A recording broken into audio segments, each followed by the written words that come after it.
believe it or not, we have arrived to the 7 o'clock hour Monday morning. It is my 7th favorite day of the week, but it's made a little bit better when the brothers from SHOPO are in the house with us. Want to give a very, very good morning to SHOPO president. His name is Bobby Cavaco. And Mr. President, it is good to see you. Good morning. Well, it's been a couple of minutes. We got together, a few weeks ago, yes? Yeah, during police week. Yeah, and it's good to have you back and here in studio. Also joining us, Vice President Stephen Keogh joins us. Rick, good to see you. Always happy and grateful to be here with you and your listeners. Thank you very much. Representing the Honolulu chapter, he's back as well. And welcome back, Brother Nick. How are you? Thank you. Short hiatus. I'm back. Thanks for having me. All right, there we go. And he's batting cleanup. That's right. And he is retired. You retired as vice president of the department. Wasn't that the role you had? Take it easy. Take it easy. Mark Riccio joins us. Good morning. Happy Monday. I love the fact that he's already cautioning me to stay in line very quickly. All right, let me turn it over. SHOPO President Bobby Cavaco. I have some topicality, but I'd just like to get caught up with you. Top of mind with you and SHOPO today. Yeah, well, we got a lot of stuff going on statewide amongst the 4 counties. We have possibly a new work schedule that we're working out for Honolulu that hopefully will be completed by this week. We also have stuff going on the Big Island where the chief has approved trucks for use by police officers for their subsidized vehicles. Okay. And then on Maui, Chief Peltier has come to an agreement with us for offering a 410 schedule for his specialized units, those that are not in patrol. So right. A lot of stuff going on. Lots indeed. Lots indeed. I have a kind of of course, I saw a brief documentary last night about San Francisco.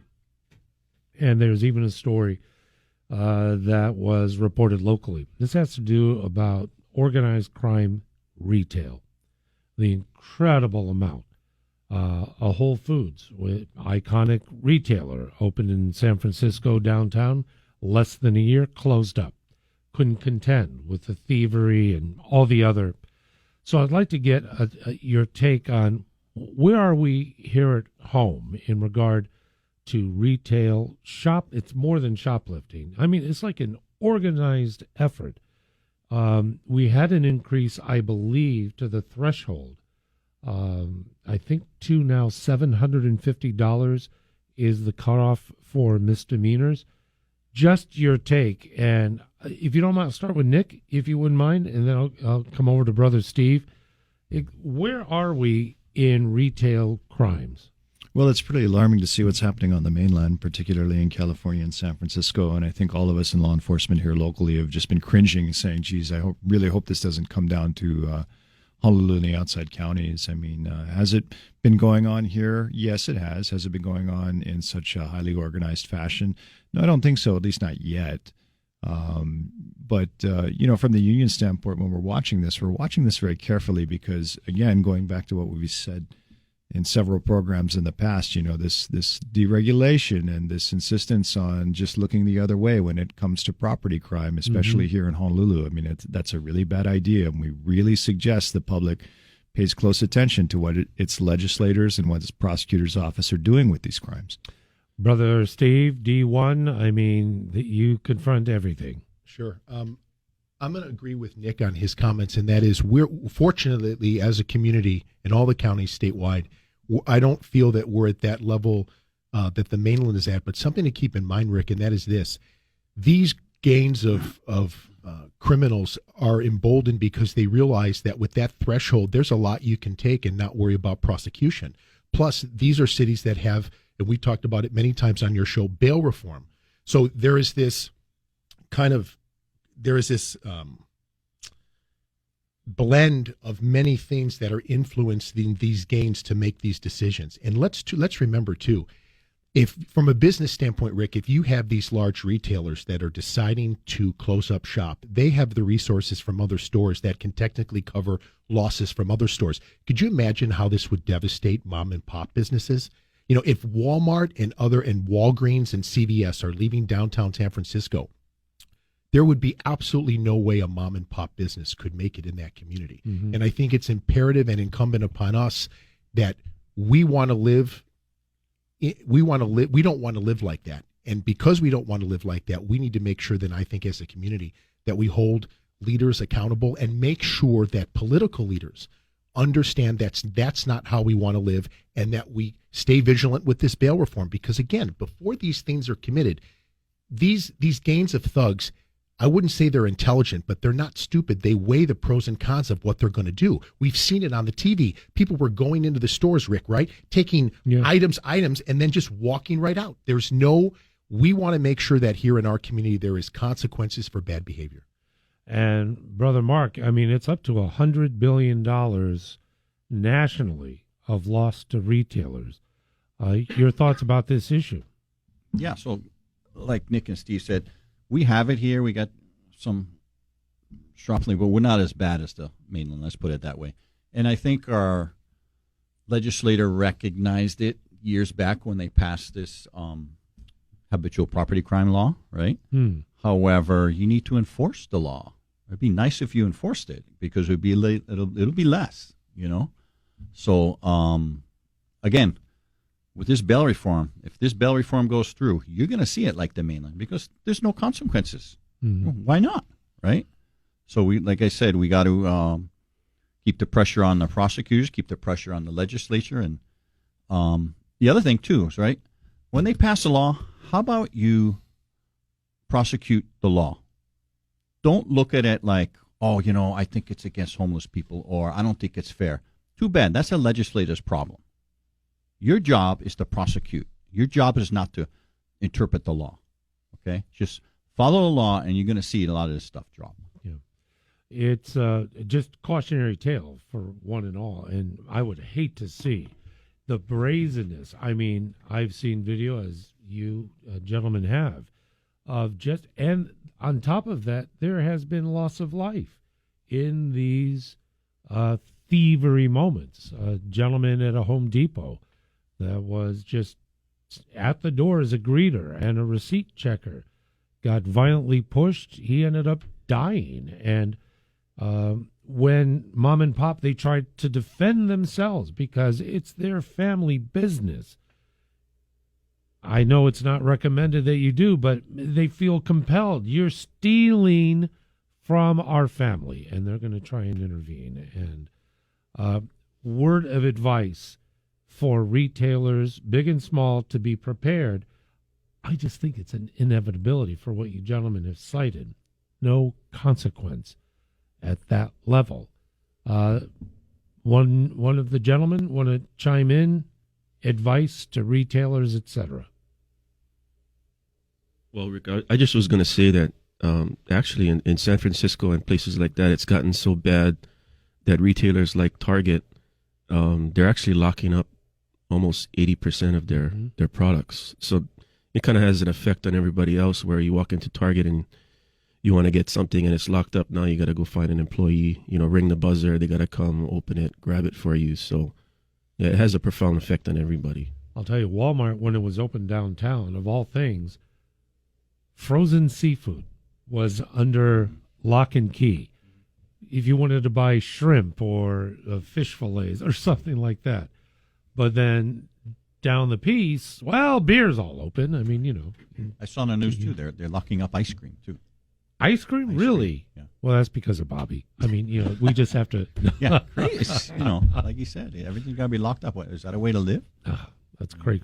Nick, final thought for a break. Sure. So with regards to retailers and, planning out the layout of your store, entrances, exits, how to secure things and so on, there is some logic to figuring out how people come in, how they leave, where your high-end merchandise is going to be, where to put your staff in relation to that merchandise to keep an eye on things, where to keep your cash registers, how to keep things out of sight when you're closed, drapes for your windows, good surveillance systems, alarm systems. And one of the things that I always noticed about locking things up is that, you probably want to do your shopping and make sure your display case actually has like really good locks on it. Mm-hmm. We often see at night places that are 24-hour establishments that have coolers for liquor or stuff like that, beer, and all it really takes is somebody ambitious that just kind of yanks on it enough, and the lock breaks, and the next thing you know, you're getting pinched anyway. So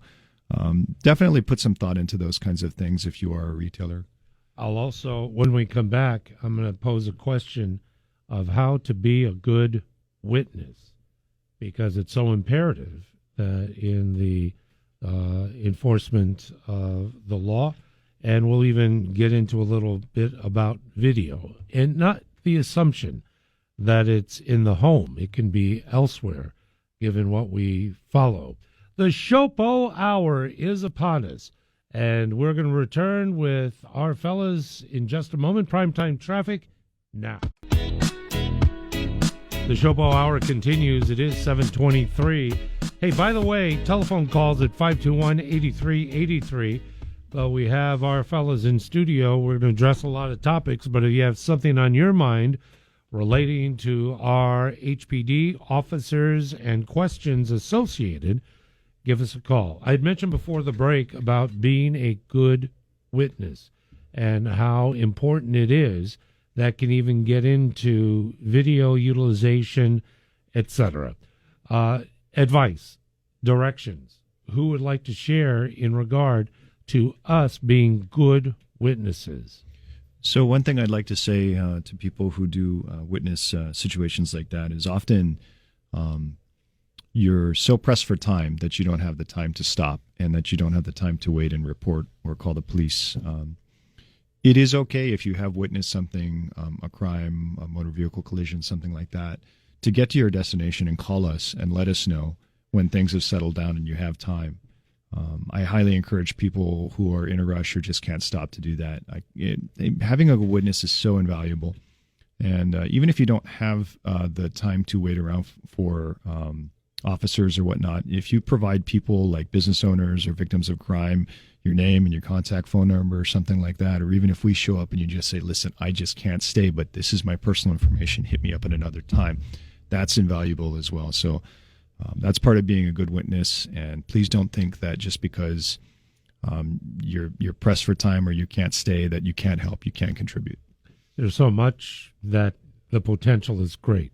I'll stick with automobiles, as you mentioned before. Advice about video use in your own vehicle, dash-mounted cameras or what have you, that can help resolve almost an inevitability of a vehicle incident. Brother Steve, thoughts? Yeah, Rick, I was just going to say, too, about video surveillance in general. If I was a business owner, I would make sure that I had functioning video surveillance that had adequate storage. A lot of times we run into businesses where they have surveillance and it's either not working properly or the storage is set where it's on a loop. And I don't know if they want to save data.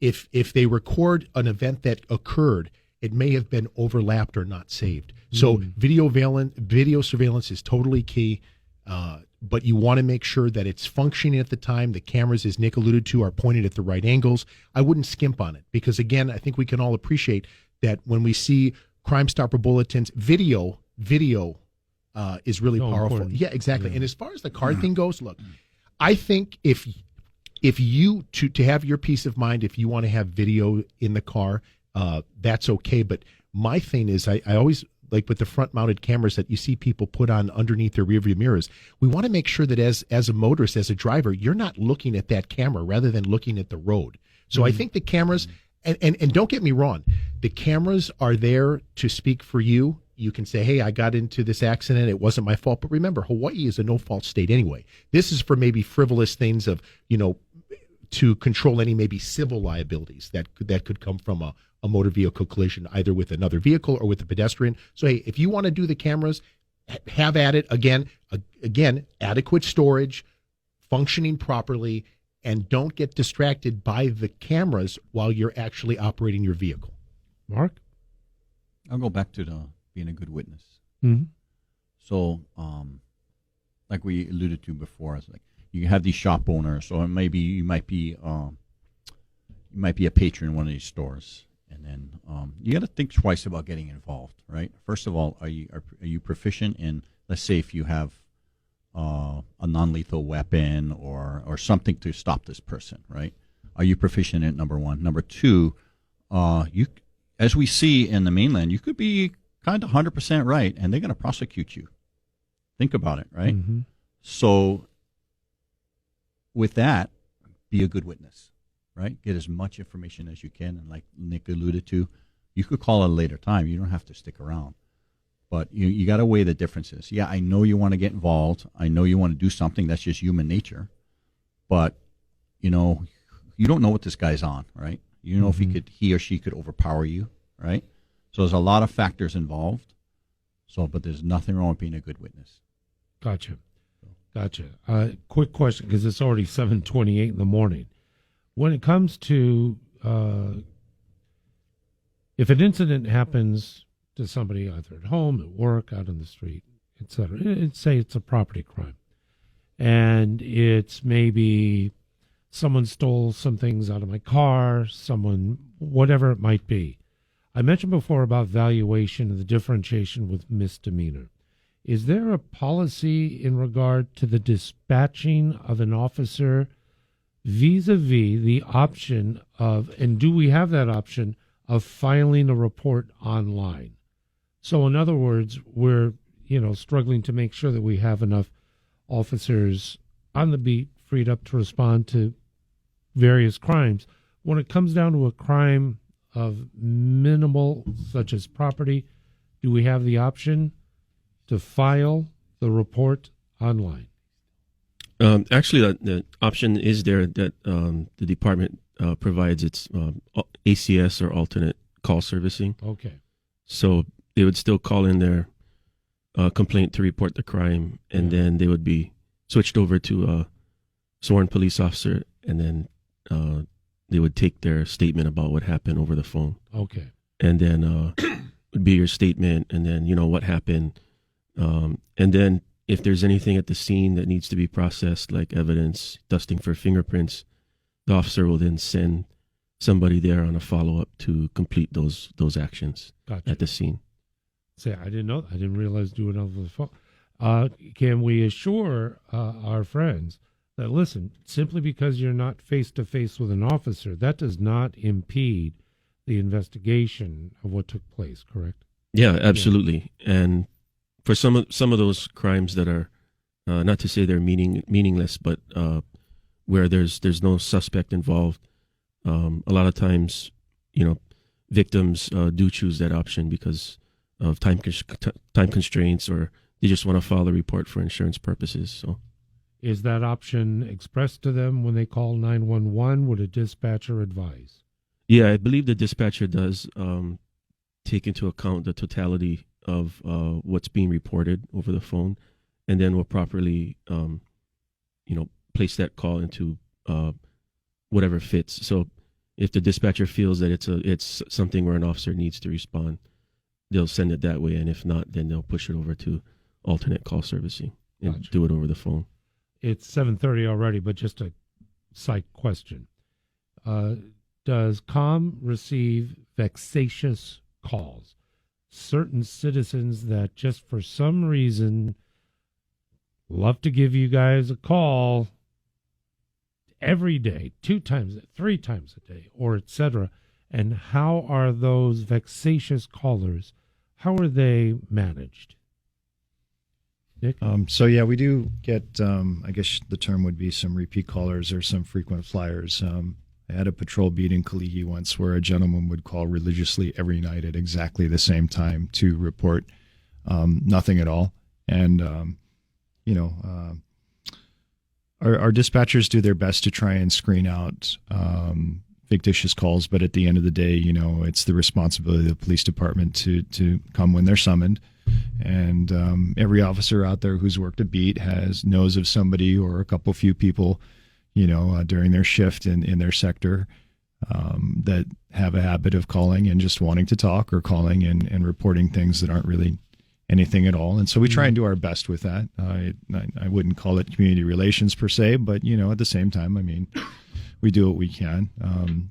Sometimes we don't have the time to entertain like that, for lack of a better word. Sorry, not to be derogatory, but, I mean, yes, there are people that call, and it's not really necessarily a police matter in any way, shape, or form. So sometimes it's just a matter of educating them when you get there. And sometimes it's just a matter of just trying to give somebody service. There we go. Brother Steve, Brother Mark, thoughts before we take the break? I was just going to share with the listeners, Rick, that most major metropolitan police departments only go to priority 1 calls, meaning if there is not a suspect or this is not an in-progress crime, they're not coming. You are doing it online. They have their reasons for that. One, they want to keep officers available, priority 1, maybe the staffing, but the county police departments here are still attempting to do calls in person. But again, the majority of police work right now in the mainland for cold cases, no suspect, no video, it's all done online. Wow. Goodness. Mark? I mean, frequent flyer calls, we've all had them, right? And like Nick said, you just got to deal with it patiently. Mm-hmm. And then, like Nick said, a lot of it is education, and you got to tread lightly, because you're sent, you got to go, you got to service the call, right? You just can't say, no, I'm not going. So the state legislature years ago, during the period of questions surrounding Barack Obama's birth certificate, they actually passed a bill about vexatious calls, saying that it would be illegal if it is proven and determined that you are calling simply because ... I mean, it can get, but this is a completely different situation. This is a call for direct service from our officers. I was just curious if there was so much that how we mitigate it, how do we educate and say, listen, guys, this really is having an impact on our force, on our department. And hopefully that will be reduced. And hopefully we'll be back in a moment. 7:34 already in the morning. It is the SHOPO Hour. Calls, if you have them, we'll take them. Welcome back, folks. It's a delight to be with you. It is the SHOPO Hour. And once again, if you'd like to give us a call, 521-8383. Brother Bobby, Brother Nick, Brother Steve, and Brother Mark Critchio in studio. And let's go to Kailua. And gents, if you can, with the headphones, if they're all good in the hood, we'll connect with Jay. And Brother Jay, thank you for the call. Jay, you're on the SHOPO Hour. Oh, thanks. This is for the police gentleman you have. I have family visiting on the island, and we went to see the blowhole, and extremely crowded on the weekends. I get that. That's probably good for the state. But nobody follows the signs of do not cross over the wall. I mean, there was at least 50 people over there walking around the blowhole, and I know it's dangerous. I don't know who would be liable if they hurt, injure themselves, or drown down there. And I didn't see any police patrolling the area. I'll take your comments off air. What can you do about it? All right. Thank you very much, Jay. Who'd like to jump in first? Yeah, so I think you're referring to the Halona Blowhole Lookout, which is out in the Hawaii Kai area between, close to the Sandy Beach, but not quite as far out as the Makapu'u Lighthouse. Mm-hmm. I'm familiar with the signs that you're talking about and the railings. I'm sorry that people were disobeying them. We do patrol those areas when we can, if we have the time and we have the manpower. Typically, the reason why we're out there is not necessarily to enforce the Department of Land and Natural Resources rules regarding, fishing or anything like that. It's more of us trying to prevent cars from being broken into, which is a common thing out there. And just a word of advice: if you are going to visit that area, please, lock the doors to your cars and put your valuables in the trunk so they can't be seen through the windows. There we go. Mark? This is what drove me crazy for years and drives officers nuts. All these lookouts, like Nick said, it's state DLNR, but they're leaving it up to HPD to police it. You know, I mean, and people are getting ripped off over there. We only have so many officers that could patrol these areas, right? And then, when they're not busy, they'll go and they'll post over there, so cars aren't getting broken into. But where's the state? You know, where have they been for years? It's ridiculous. I think there was a question of liability. I think the state diffuses liability with the posting of signs. However, and Jay, thank you very much for the call, because I would imagine that there's a lot of crossover, not just at Halona, but up and down the playground. And the assumptions always fall on you, HPD, in all areas. May I ask this, speaking of jurisdiction, Jay, thank you for the call. Harbor Police, what is the specific jurisdiction? How do you work in concert or perhaps even separately with Harbor Police? So Harbor Police fall under the State Department of Transportation, specifically Harbors Division. They are sworn officers. They can enforce the law. That's no issue there. They're a smaller agency. We have worked with them in the past. They do sometimes perform investigations and arrests and bring their suspects into our central receiving in the main station for processing, and then getting them into the court system. The officers that I've met from there are fine officers. They do a great job, but like a lot of law enforcement agencies here on Oahu, they're really limited in their capabilities because of their staffing and because of the amount of equipment they get and the amount of funding they get. Gotcha. Rick, I was just going to say that regarding harbors and D1, we've worked with them on certain cases regarding the cruise ships. Sometimes things happen on the cruise ships when they're at sea. They pull into port, and then things are reported. They're pretty proficient at handling misdemeanor type events that happen on the cruise ship. But if it gets to the level of a felony, that's when we're going to step in as a law enforcement partner and help out with that investigation. Gotcha. There's a lot of stuff that seems to happen between the crew on those voyages, and when the boats come into port, things get reported, and then we usually do a co-response and navigate it from there. There is an assumption on cruise ships that if you're 7 miles off any jurisdiction, you're in international water, and the ship's captain has unilateral law enforcement authority until you come within that line. I don't necessarily know. I remember when I was in the business, that's what was explained to us, but it's interesting that you mentioned that is the part of intervention. Go ahead, Mark. So I dealt with harbors a lot. Yeah. Right. And then they got some awesome guys over there, but I really feel for them because they're so limited with personnel. And again, state agency, their uppers don't support them, right? They have to bring their people that they arrest to us, a city agency, to process. And that drove me crazy for years. Why they don't take them to a state agency like the sheriff's to get processed? So there's some type of dysfunction with the state agency, but big surprise, right? State agency dysfunction. But for years, and it's still going on today, they have to bring their people to us to process and get them to court. Is there anything statutorily that makes that determination?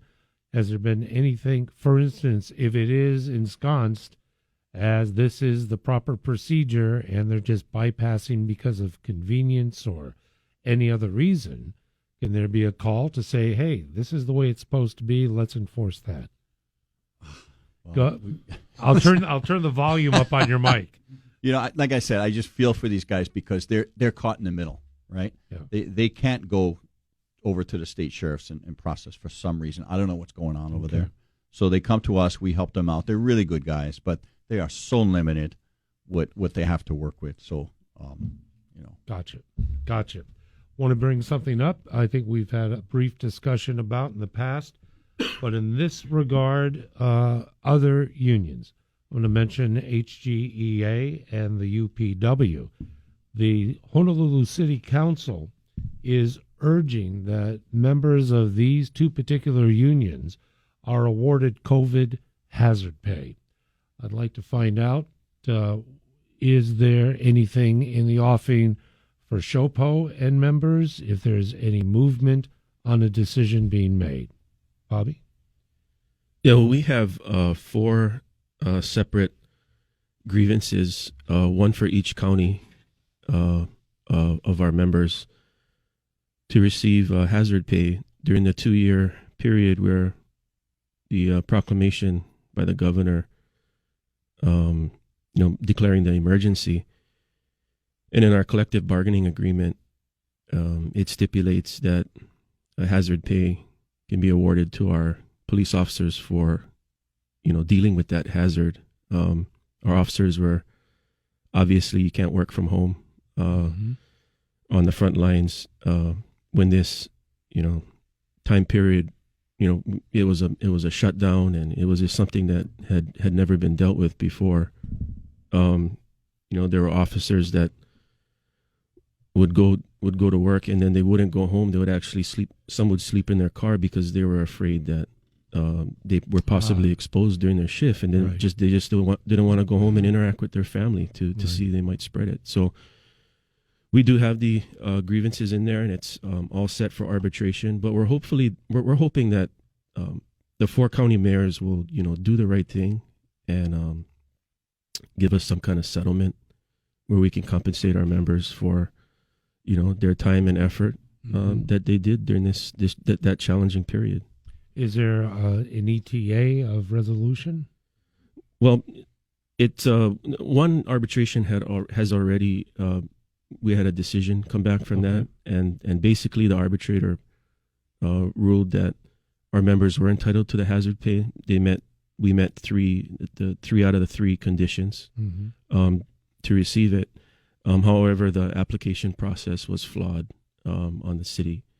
So basically our options are to either refile again and then go from there, or hopefully Mayor Rick would offer some kind of settlement with us, which there's still ongoing discussions.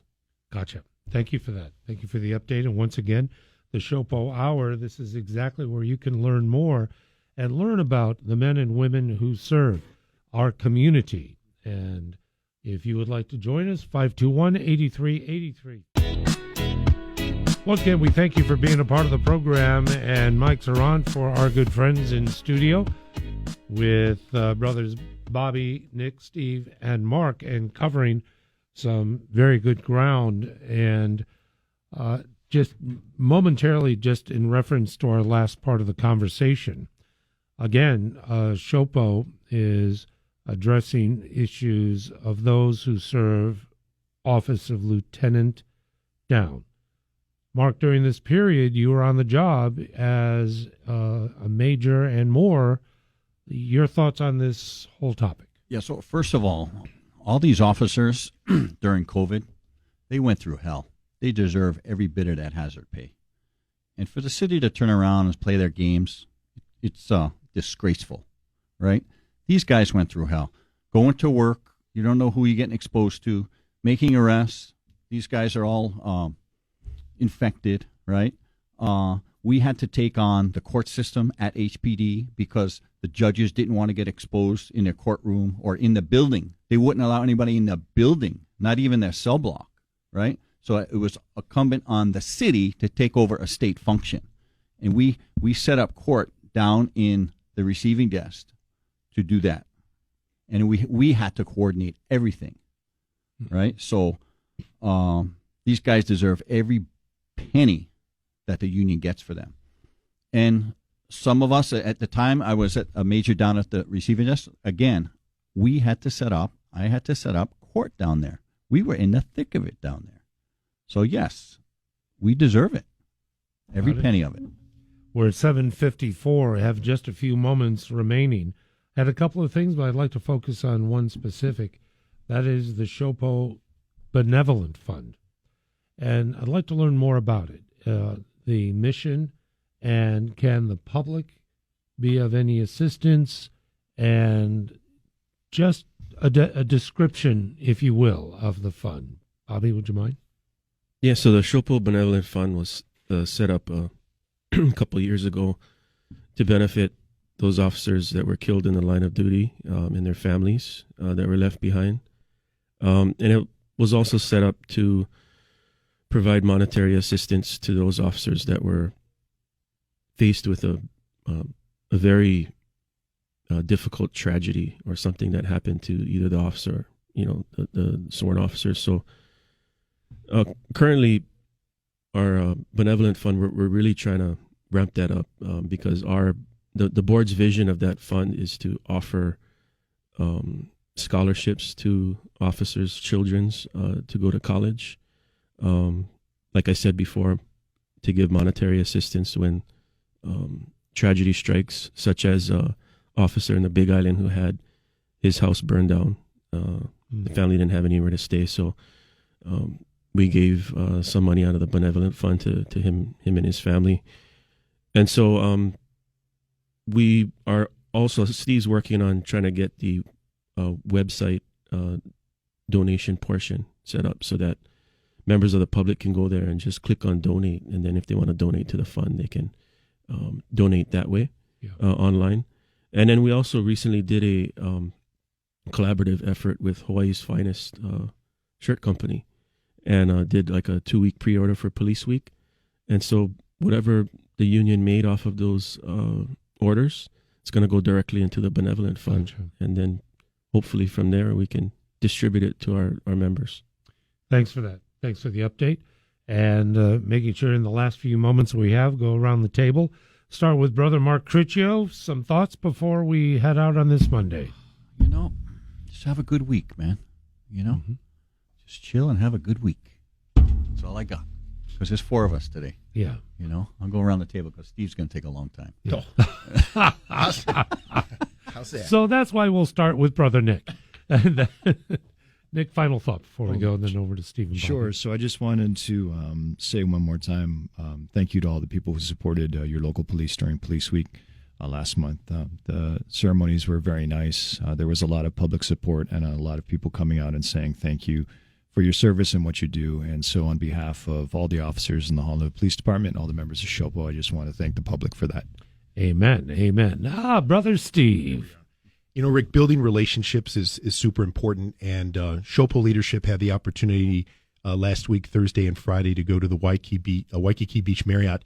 The police commissioners from the different counties were having their yearly get-together. It's a 2-day event, kind of a symposium, and they invited us to participate. We had robust discussions, and again, it's all about building relationships, creating partnerships, so we can have a safer Hawaii. So just thank you to the police commissioners that invited us to participate. We were happy to be there. Thank you very much for that as well. Rounding out. Brother Bobby, final thoughts today. No, we just wanted to remind the public, too, that we're getting into summer, and there's been a lot of fatalities on our roadways, a lot of irresponsible driving, and people are getting, seriously injured or killed. So please drive safely and be off of your phone when you're operating that vehicle. And if you're out in the public and you see a police officer anywhere, at a convenience store or on a case, and, they're not doing anything, go ahead and say hi and thank them for their service. It goes a long way, just that small gesture. Amen. Amen to that. Again, our roads, man, they drive me nuts. I drove out to watch performance. Zachary performed out at Kamakana Li'i. Oh my gosh, people drive that. Just the road leading up to the mall. You get to the Farrington, speed limit 35. No way, Jose. And I'm in my little car. I'm going, you boys are out of your minds. So please be responsible. Gentlemen, I can't thank you enough. This was awesome. Tremendous. Brother Bob, it's good to see you, man. It's good to see you, too. Good to see you. Brother Steve. Always a pleasure, Rick. Brother Mark. Next week. And, of course, Brother Nick. Thank you very, very much for the SHOPO Hour.